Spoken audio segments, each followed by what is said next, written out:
searching for Parker. We are asking that everyone in the city of Calgary check their property. The investigation will continue until he is found. The citywide effort to find a non-verbal 11-year-old boy. Alberta answering the call for help. And that's the way the wildfire community works. Dozens of wildland firefighters on the ground in Ontario, while officials monitor the wildfire situation here. And tips to stay safe on our fast-flowing waterways this summer. CTV Calgary, local breaking news with Camilla Di Giuseppe. Good evening. There is still no sign of Parker Wells. He is the 11-year-old autistic boy who police say has not been spotted since early Thursday afternoon, nearly 36 hours ago in the northwest community of Thorncliffe. Police believe the boy is alive, but are asking all Calgarians citywide to take action to find him. And they have. This evening, police, firefighters, search and rescue, along with Calgarians, combed through several neighborhoods in the northwest where the young boy was last seen. Parker Wells is believed to have disappeared from his day home in nearby Cambrian Heights. A command post has been set up in Thorncliffe, and many are also converging on social media to share details on where they have been searching and simply alerting others that Parker is missing. All part of a massive effort to bring the nonverbal boy home. Here's Tyson Fedor. On the hunt for an 11-year-old boy, Parker Wells disappeared from his Cambrian Heights day home in the 0 to 100 block of Connaught Drive Northwest sometime between 11:08 and 11:41 a.m. Thursday. We're asking for members of the community to check their property, check their garages, check their sheds, check their RVs, check their cars, to help us try and bring Parker home. Parker is autistic and nonverbal. He functions at the level of a 2 or 3-year-old. Don't try and engage him. He does get agitated if a stranger approaches him, and we don't want him to be any more scared than he already is. Every indication we have is that this is an 11-year-old child who functions at a diminished capacity, and he has simply wandered off. More than 200 police officers and 70 trained search and rescue volunteers are looking for him.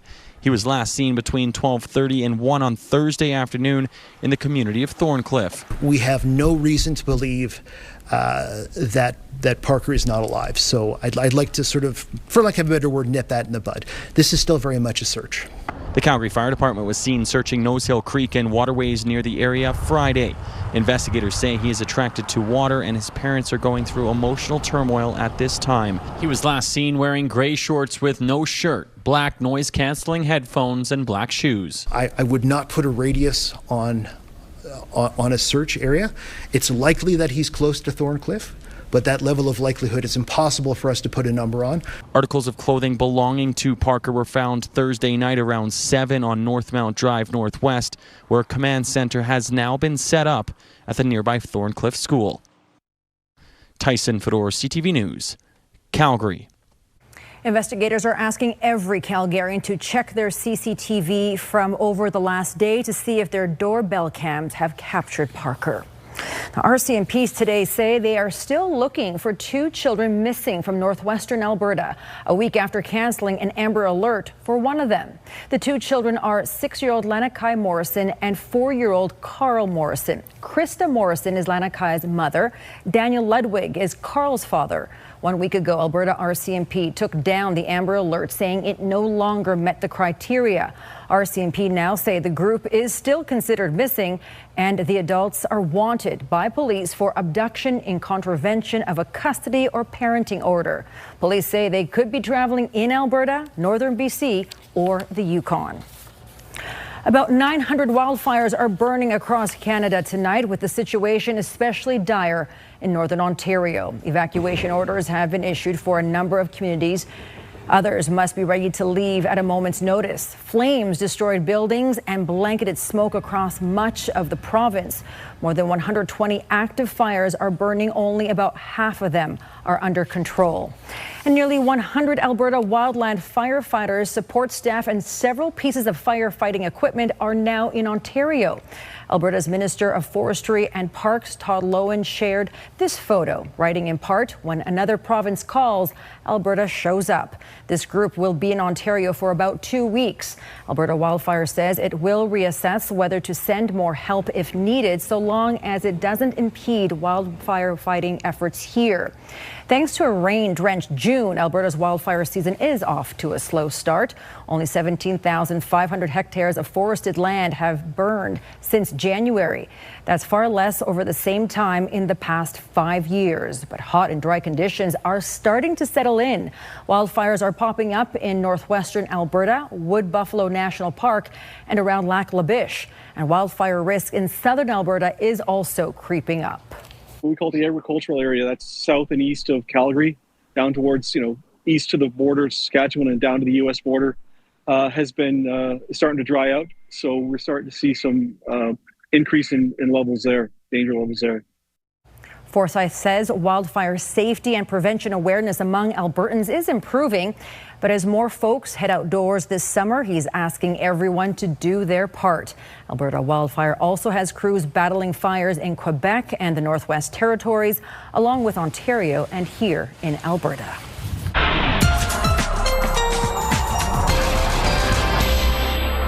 Danielle is in with our first look at the weather. I think one distinction between today and Saturday is that we're not going to feel like we're walking through a wall of water, that humidity. Yes, yeah, the humidity will be a lot less for tomorrow. So I'm sure a lot of you will appreciate that. But it will still be hot. Be prepared for some heat. 30 degrees. And check this out. So even in the morning at 8 a.m., it will already be 20 degrees. So even the morning is super toasty.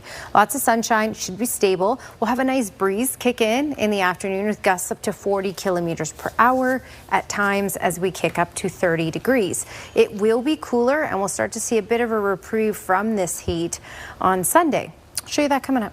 All right, Danielle, thank you. If you're one of many Calgarians looking to beat the heat, you may consider taking a trip down a river. But rivers are higher than normal and currents can be deceptively fast. So experts are urging you to be safe on the water. Tommy Osborne reports. With hot weather settling in and the city's river safety advisory lifted, it's quite busy on the Bow River. Tomorrow we have another sold-out day, so I'm excited. A rainy start to summer has led to more water in the mountains and a faster flowing river. The water is going a bit faster. Usually it takes us about 2 hours, 50 minutes to get to the zoo, and a few weeks ago it took us an hour and a half. So in terms of speed, it's about 30% faster than it was. While fun, the current can become a real safety hazard. There is such a thing as undercurrents, and these are exactly what it sounds like, currents that are under the water that are not necessarily visible to the naked eye, that could still take over strong swimmers. I see so many people wearing ankle leashes. It is such a huge danger because if you do fall off and your ankle leash gets caught on a rock or a log or anything like that, it can actually hold you underwater. A higher than normal river is an additional hazard. There are underwater entrapment hazards. So again, even if you're a strong swimmer, if your clothing or your limbs get stuck, you could get into a lot of trouble. The islands have all disappeared, so it's just kind of a bunch of trees and bushes poking out of the water. Tons of people just kind of miss them, and then they end up hitting them, either puncturing their raft or capsizing. It's a fun way to beat the heat, but water safety experts are reminding us to be careful. Imagine your body going from, it's a 35-degree day outside and you fall into cold water. Your body can go into cold water shock. Definitely bring water, bring sunscreen, bring bug spray and whatnot. A lot of people just kind of forget that they're on the river for 2 hours. There's no tree cover or any shadows or anything. Lalonde also recommends a boat safety kit in case of emergency, doing your research before you head out, and, of course, wearing a life jacket. Tommy Osborne, CTV News, Calgary. Law enforcement in southern Alberta are recognizing young people who are making positive contributions to their communities. This summer, Operation Freeze is a partnership between Circle K, Olds Mounties, along with Calgary and Lethbridge officers. It rewards young people's good deeds and behavior with complimentary Froster coupons, while strengthening relationships with law enforcement. Operation Freeze is about much more than free slushy. It's about recognizing the positive choices young people make every day and encouraging them to continue contributing to safe, healthy, and connected communities. Coupons are given out to youth for things like wearing a bike helmet, volunteering, using crosswalks safely, and picking up litter. International students in Calgary expressing some frustration tonight. They came here to study and hopefully work afterward, but Ottawa refused many of them permits. You're watching CTV News, Calgary. They came to Canada with the promise of a future after graduation, but now more than 1,500 international students across the country say that future is uncertain. Dozens gathered in Calgary today fighting a decision made by the federal government, which led to mass refusals for postgraduate work permit applications. Mark Villani has more. Ms. Jaspinder Kaur. Jaspinder Kaur graduated last month with a diploma in business management from Portage College. Her family back home in India spent $32,000 for her to complete the two-year program in Calgary. She dreamed of working in Canada, but now she's left in limbo. I didn't heard any news and I was so shocked. On Friday, dozens of international students gathered in front of the college after 95% of them were refused their applications for post-graduation work permits. Despite many of them applying 18 to 24 months ago, the federal government claims their programs were non-credit, meaning they no longer qualify. All of us are agree we can't even sleep or we can't even eat properly. Like, it's a depressing moment for us. It all stems from a move made by Immigration, Refugees and Citizenship Canada. Its website previously had no mention of non-credit programs being an issue for anyone who applied prior to May 15th, 2024. But on June 24th of this year, the department added this bullet point, clarifying non-credit programs were not eligible. Calgary-based Shori Law is now handling more than 200 cases with local international students. I think the issue here is a lot of students were just caught unawares because that was not something that was brought to their attention. And some say that subtle change shouldn't apply to them. That should be enforced on the future, but that is enforced on the past dates. We are very hard to survive without any job. It's very hard to manage their bills or expenses and their rents. Meanwhile, other students like Sukhpreet Singh were lucky enough to be approved for a work permit, even though others taking the same non-credit program as him didn't qualify. And for now, they are giving approvals 1 out of 20. So how? Same course, same intakes. In a statement, the IRCC claims there have been no changes to the eligibility criteria for the post-graduation work permit program. IRCC is committed to ensuring its communications with clients are clear. The department continuously reviews and updates its guidance and online content. But without being notified, these students say they've been blindsided. We just need the fair decision. Mark Villani, CTV News, Calgary. Portage College and its partner school Calgary CIOT declined to comment, but sent a letter to students earlier this year stating that their work permit applications would be eligible so long as the students stayed in good standing. One of the key faces of the 2022 Freedom Convoy protests has been found guilty of intimidation. Pat King was earlier convicted and given a 12-month conditional sentence on several charges for his leading role in the protests that gridlocked downtown Ottawa for almost a month. At the same trial, King was acquitted on 3 counts of intimidation. Today, the Ontario Court of Appeal found the trial judge made an error and overturned the acquittal, ordering that King be resentenced later this year. When the Premier announced Meta's new $13 billion IA data center coming to Sturgeon County last week, she said it will be built in an industrial area away from people and food production. That came as a shock to a family who has run a farm in the area for more than a century.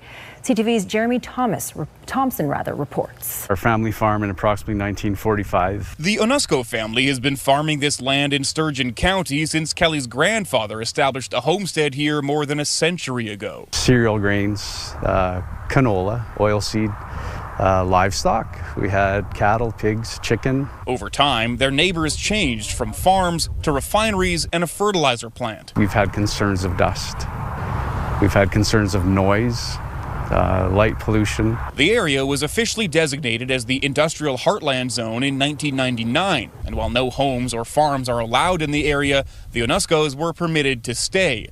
The next neighbor to move in will be Meta's recently approved $13 billion AI data center about 5 kilometers away. Onusko and his sister Linda were surprised to hear the premier describe its location like this. The Sturgeon Data Centre will be within Alberta's industrial heartland, which is a designated industrial zone not used for farming, residential housing, or food production. If we look around, we see canola fields, we see wheat fields. And we're here.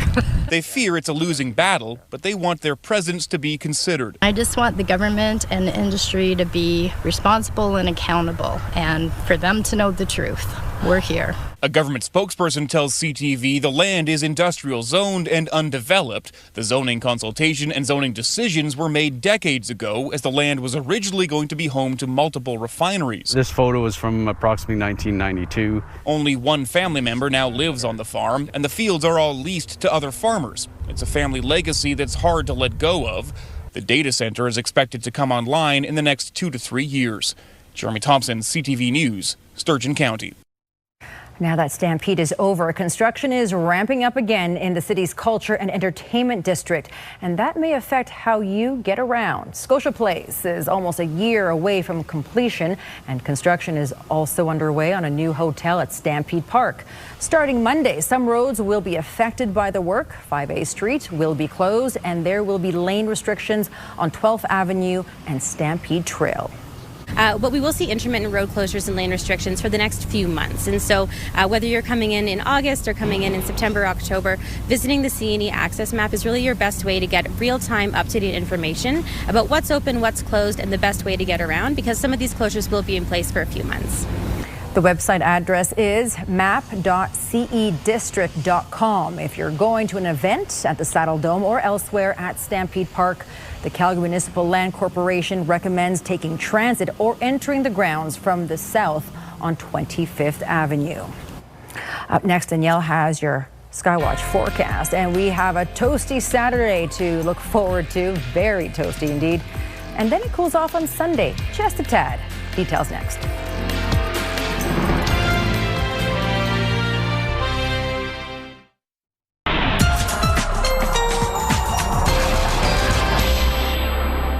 All right, taking a look at daytime highs, and it was hot out there today. This isn't even including humidity, but the high in Calgary was 28 degrees, 35 in Medicine Hat, 32 in Brooks and Drumheller, 30 in Lethbridge.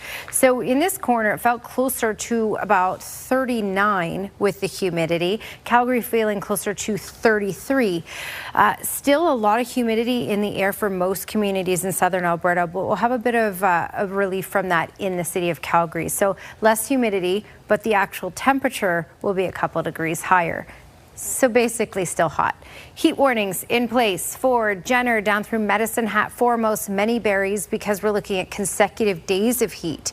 So for example, Calgary, we're going to start to feel a bit of a break as the system rolls in on Sunday, and it'll drop our temperature to the mid-20s. So we're going to have a break from the heat for a few days, but many communities in southern Alberta are going to just stay hot. All right, earlier today we did have some thunderstorms break out. Things are starting to quiet down for the night though, and it wasn't as intense of a day in southern Alberta as what they had in central Alberta, and that's going to continue to be the story, just like it has been for the last 2 weeks. Giving you the timeline here, lots of sunshine out there for tomorrow. There will be some cloud cover to the far east along the Saskatchewan border. And we may even get a little bit of activity clipping the east corner. So Medicine Hat just off to the north, even towards Jenner, down foremost many berries. There is that potential for late day shower, thunderstorm activity for tomorrow, but everywhere else looks quiet. And again, central Alberta hammered again with some severe storms likely. On Sunday, we'll start off with sunshine, so sunny overall, but this system will start to track in throughout the day. It looks like it will bring in some cloud cover, and then later in the day for Calgary, we have the risk of thunderstorms or at least some showers. And this again will bring in a cooler air mass that will give us a bit of a reprieve from all that heat that we've been having. 30 degrees is the high for tomorrow. This comes with mainly sunny skies and a little less humidity. For Sunday, we have sunshine kind of kick off the day for the early afternoon, but later in the afternoon and through the supper hours, we get into the risk. It's not a huge risk, but 40% chance of getting showers or thunderstorms. 25 degrees is the high on Sunday and will remain with daytime highs in those mid-20s even through early next week, Monday and Tuesday. After that, we start to skyrocket in temperatures once again, and by later next week, we'll be back in the 30s. Danielle, thank you so much. Only 2 more sleeps and Calgary is ready. This Sunday's FIFA World Cup final will be watched by millions, including fans here.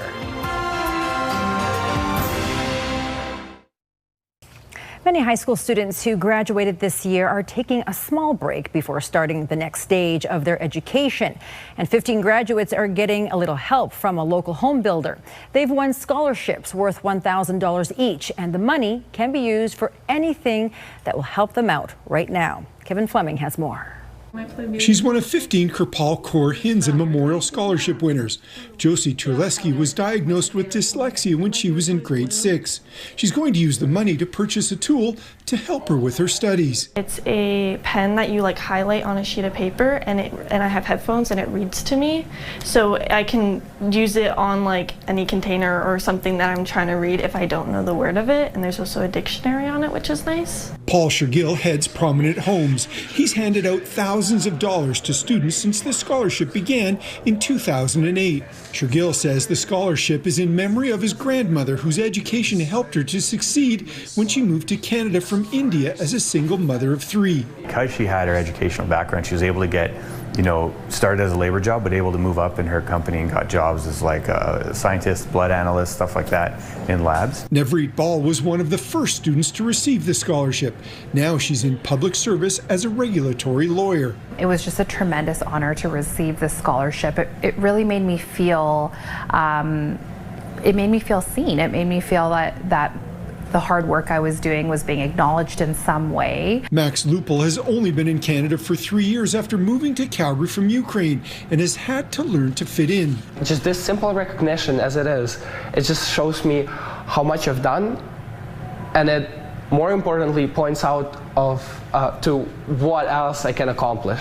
So that's what I'm really excited about. Lupel now has big plans for university and says the scholarship will help. I'm going to University of Calgary next year, and I'll be taking biomedical sciences program, and that would be a big milestone on my way to becoming a neurosurgeon. Kevin Fleming, CTV News, Calgary. Prominent Homes hosted the 15 winners this evening at a celebration to present them with their scholarships. Calgarians can share in the excitement of the World Cup final with a watch party on Sunday. A big screen will be set up on Stephen Avenue at 2nd Street Southwest. The event runs from noon to 4 with kickoff between Spain and Argentina at 1 o'clock. Calgary FC and Wild FC are also involved in the watch party, and there will be several prizes up for grabs. Explore Downtown YYC is hosting the event with the Calgary Downtown Association. It should be a fantastic matchup. Everyone's going to be watching. I was told at least 1 billion people. Not surprising. All right, that's it for us. Have a great weekend. Stay safe out there. Stay cool, too. Bye.